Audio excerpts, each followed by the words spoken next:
mic covers with the fur, because I want to try doing like this while I tell the story, just to like make it more ASMR-y.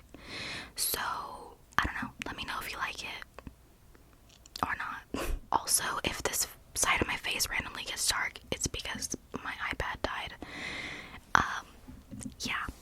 Okay, so today's case that I wanted to do is the case of Amelia Dyer.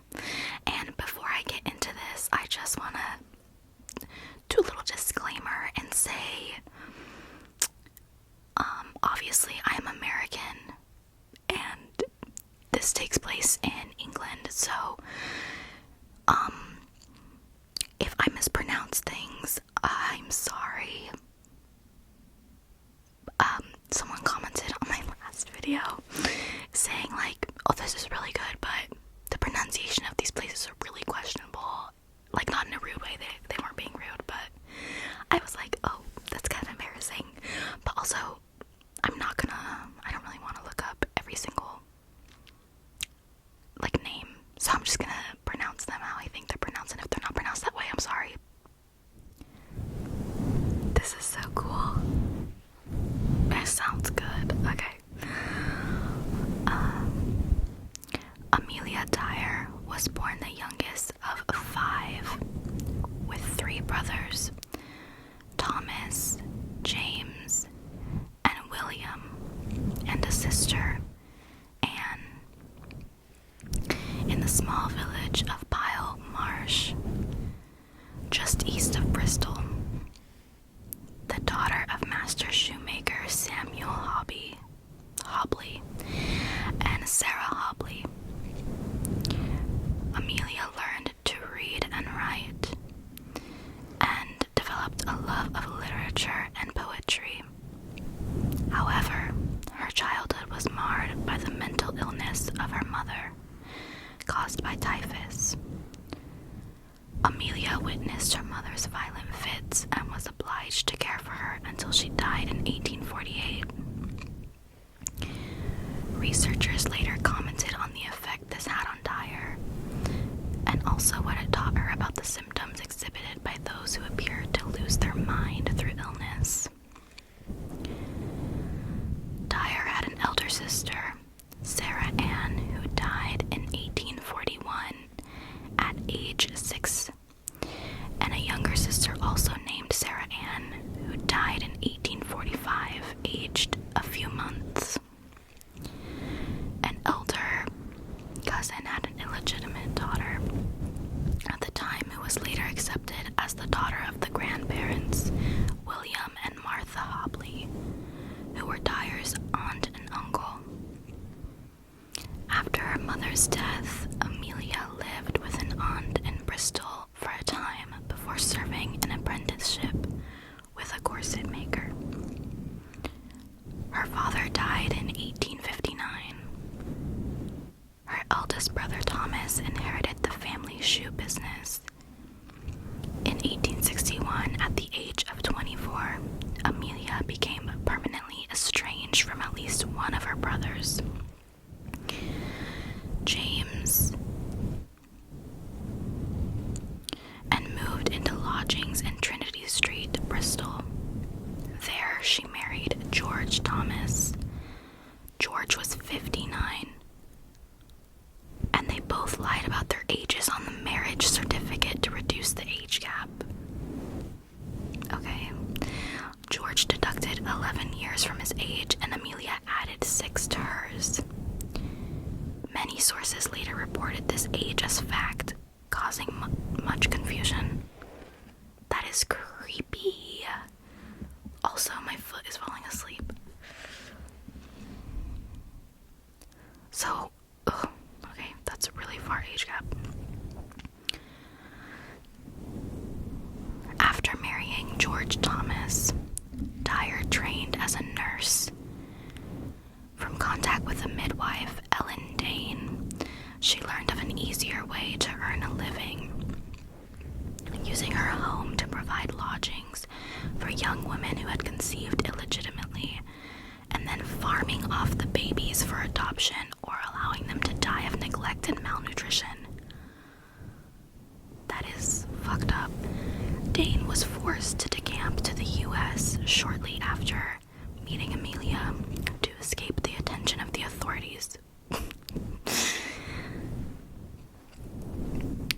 Unmarried mothers during the Victorian period often struggled to gain an income since the 1834 Poor Law Amendment Act had removed any financial obligation from the fathers of illegitimate children, whilst bringing up their children in a society where single parenthood and illegitimacy was stigmatized. This led to the practice of baby farming, in which individuals acted as adoption or fostering agents in return for regular payments or a single upfront fee from the baby's mothers. Many businesses were set up to take in these young women and care for them until they gave birth. The mothers subsequently left their unwanted babies to be looked after as nursed children.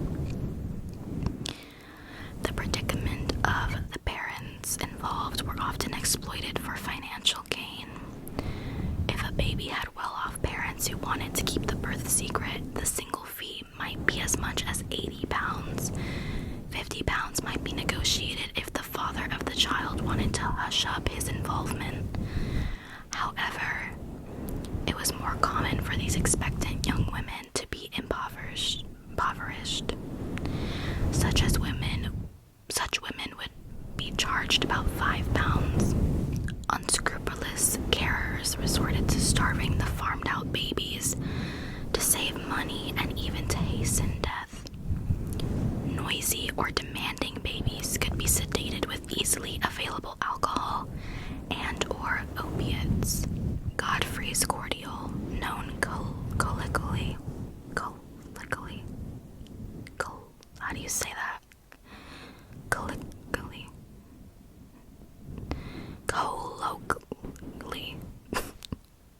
Okay, I don't know. As mother's friend, a syrup containing opium was a frequent choice, but there were several other similar preparations.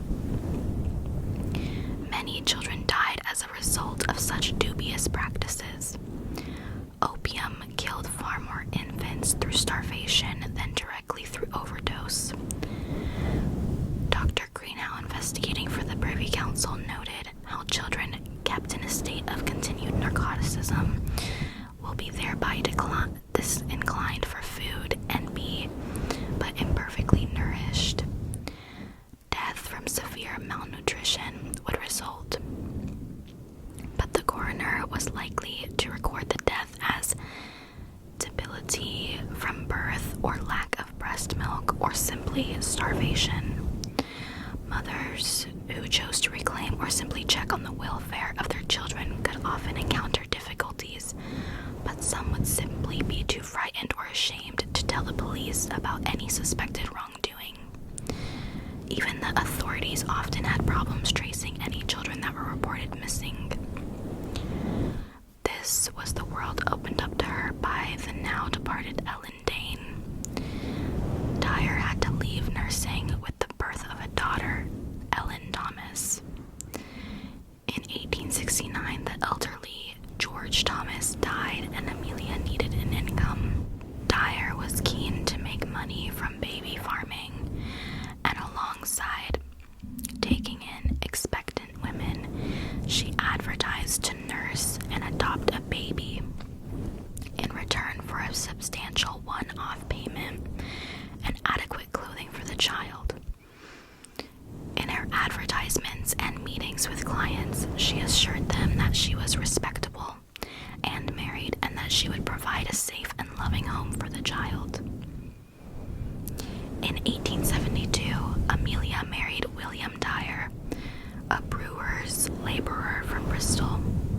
They had 2 children together, Mary Ann, also known as Polly, and William Samuel. Amelia eventually left her husband. At some point in her baby farming career, Dyer decided to forego the expense and inconvenience of letting the children die through neglect and starvation. Soon after the receipt of each child, she murdered them, thus allowing her to pocket most or all of the fee.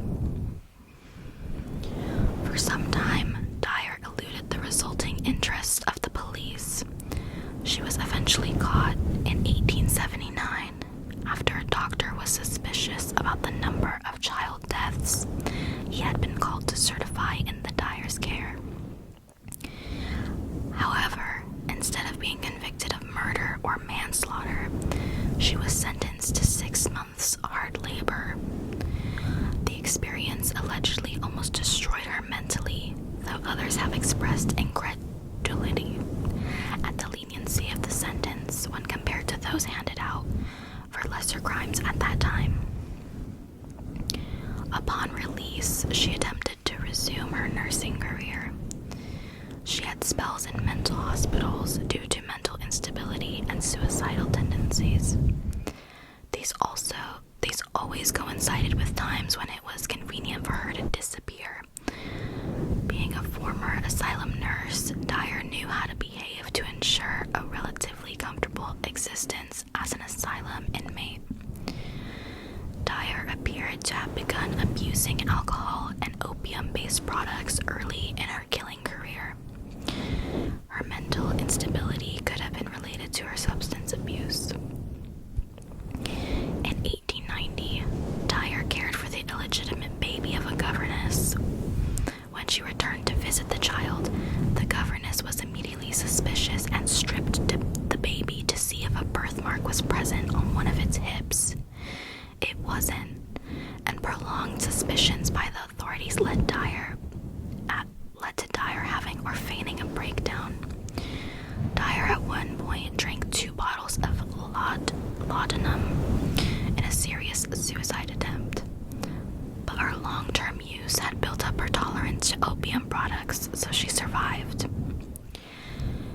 She returned to baby farming and murder. Dyer realized the folly of involving doctors to issue death certificates and began disposing of the bodies herself. The precarious nature and extent of her activities again prompted undesirable attention.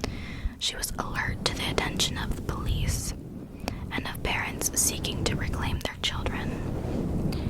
She and her family frequently relocated to different towns and cities to escape suspicion, regain anonymity,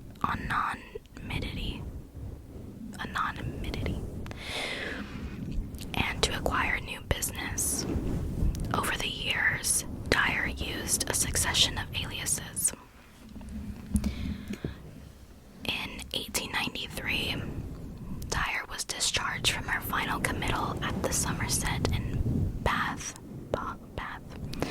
lunatic asylum near Wells.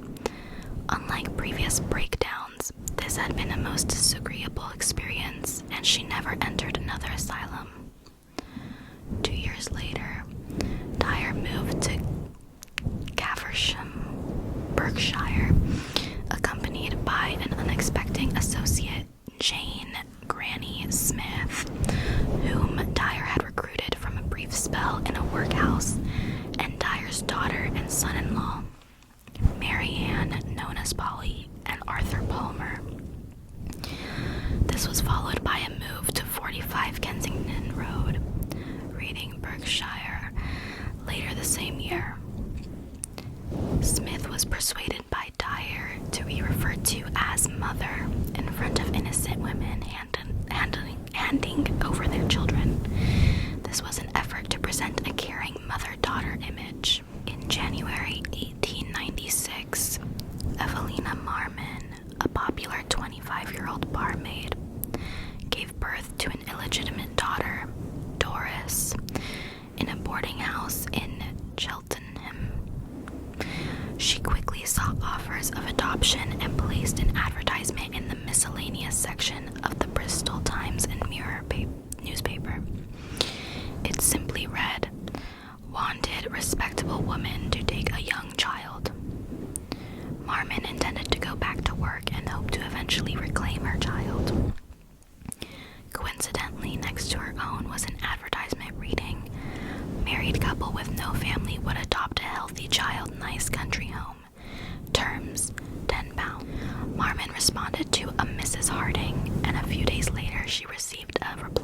Mrs. Harding wrote that I should be glad to have a dear baby girl, one I could bring up and call my own.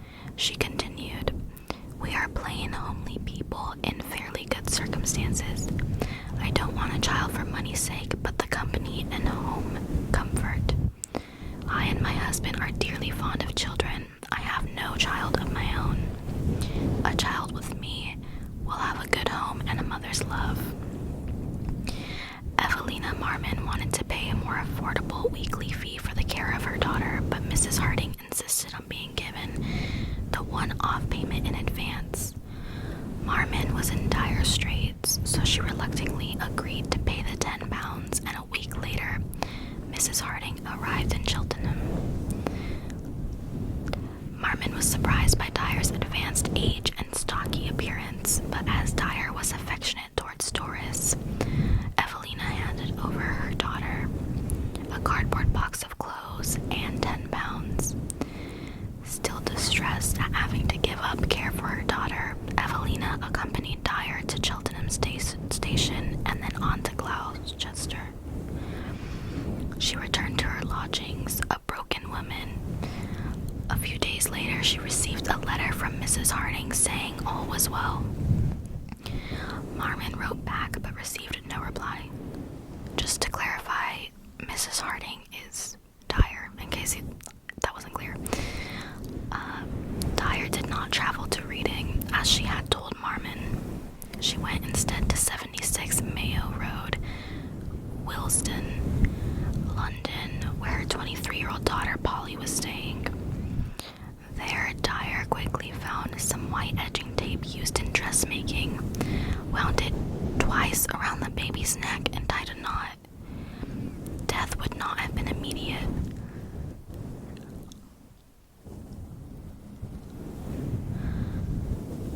Dyer later said, "I used to like to watch them with the tape around their neck, but it was soon all over with them." Both women allegedly helped to wrap the body in a napkin. They kept some of the clothes Marmon had packed. The rest was destined for the pawnbroker. Dyer set the rent to the unwitting landlady and gave her a pair of child's boots as a present for her little girl. The following day, Wednesday, the 1st of April, 1896, another child named Harry Simmons was taken to Mayo Road. However, with no spare white edging tape available, the length around Doris's corpse was removed and used to strangle the 13-month-old boy. On the 2nd of April, both bodies were stacked into a carpet bag along with the bricks for added weight. Dyer then headed for Reading. At a secluded spot she knew well, near a wire at Caversham Lock, she forced the carpet bag through railings into the River Thames. Unbeknownst to Dyer, on March 30th, 1896, a package was retrieved from the Thames at Reading by bargemen. The package Dyer dumped was not weighted adequately and had been easily spotted. It contained the body of a baby girl, later identified as Helena Fry, and the small detective force available to Reading Borough Police. Detective Constable Anderson made a crucial breakthrough. As well as finding a label from Temple Meads Station, Bristol, he used microscopic analysis of the wrapping paper and deciphered a faintly legible name, Mrs. Thomas, and an address. The evidence was enough to lead police to Dyer, but they still had no strong evidence to connect her directly with a serious crime. Additional evidence they gleaned from witnesses and information obtained from Bristol police only served to increase their concerns, and D.C. Anderson with Sergeant James placed Dyer's home under surveillance. Subsequent intelligence suggested that Dyer would abscond if she came at all under suspicion. The officers decided to use a young woman as a decoy, hoping she would be able to secure a meeting with Dyer to discuss her services. This may have been designed to help the detectives to positively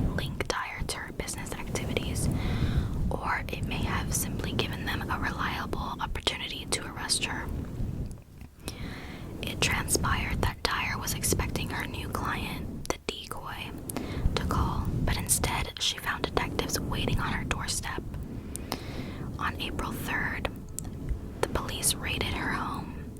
They were struck by the stench of human decomposition, although no human remains were found. There was, however, plenty of other related evidence, including white etching tape, telegrams regarding adoption arrangements, pawn tickets for children's clothing, receipts for advertisements, and letters from mothers inquiring about the well-being of their children. The police calculated that in the previous few months alone, at least 20 children had been placed in the care of a Mrs. Thomas, now revealed to be Amelia Dyer.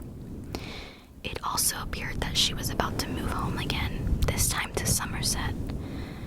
This rate of murder has led to some estimates that Mrs. Dyer may, over decades, have killed over 400 babies and children, making her one of the most prolific murderers ever. Dyer was arrested on the 4th of April and charged with murder. Her son-in-law, Arthur Palmer, was charged as an accessory. During April, the Thames was dredged and 6 more bodies were discovered, including Doris Marmon and Harry Simmons, Dyer's last victims. Each baby had been strangled with white tape, which, as she later told the police, was how you could tell it was one of mine. 11 days after handing her daughter to Dyer, Evelina Marmon, whose name had emerged in items kept by Dyer, identified her daughter's remains. At the inquest into the deaths in early May, no evidence was found that Mary Ann or Arthur Palmer had acted as Dyer's accomplices. Arthur Palmer was discharged as the result of a confession written by Amelia Dyer.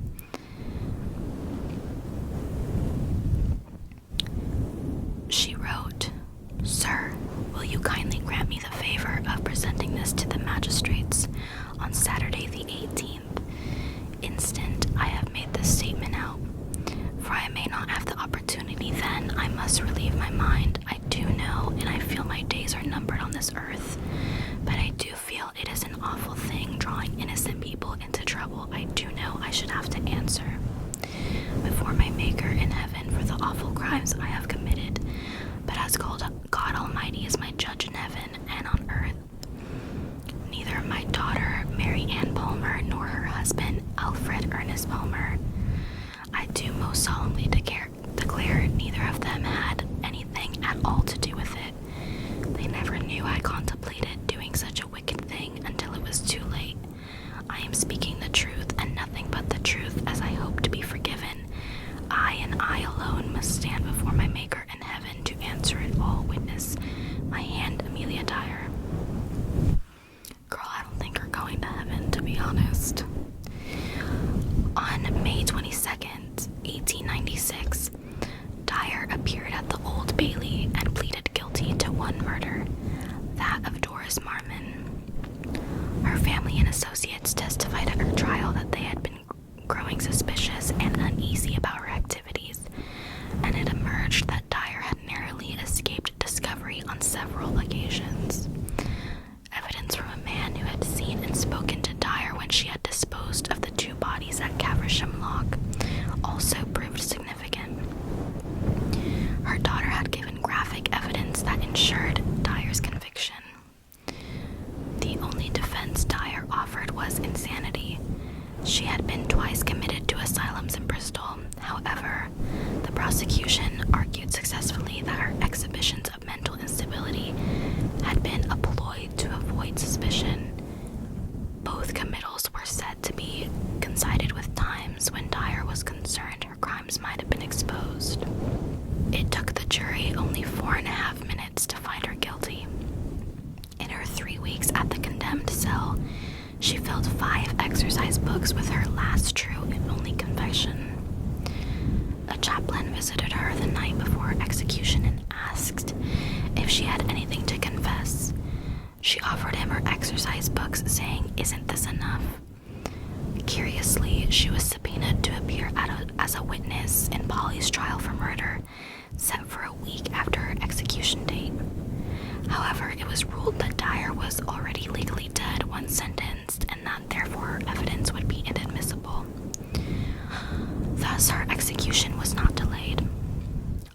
On the eve of her execution, Dyer heard that the charges against Polly had been dropped.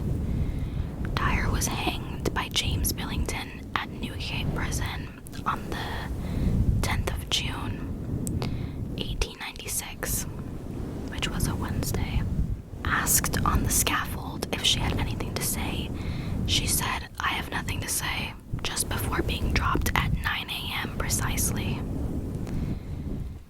Later developments. It is uncertain how many more children Amelia Dyer murdered. However, inquiries from mothers, evidence of other witnesses, and material found in Dyer's homes includes letters and many baby clothes pointed to many more. The Dyer case caused a scandal and she became known as the Ogress of Reading, and she inspired a popular ballad. The old baby farmer, the wretched Miss Dyer, at the Old Bailey her wages is paid. In times long ago, Ouida made a big fire and roasted so nicely that wicked old jade. Do you guys know that? I've never heard that, but maybe that's because I'm American, I don't know. Adoption laws were subsequently made stricter, giving local authorities the power to police baby farms in the hope of stamping out abuse. Despite this and the scrutinizing of newspaper personal ads, the trafficking and abuse of infants did not stop.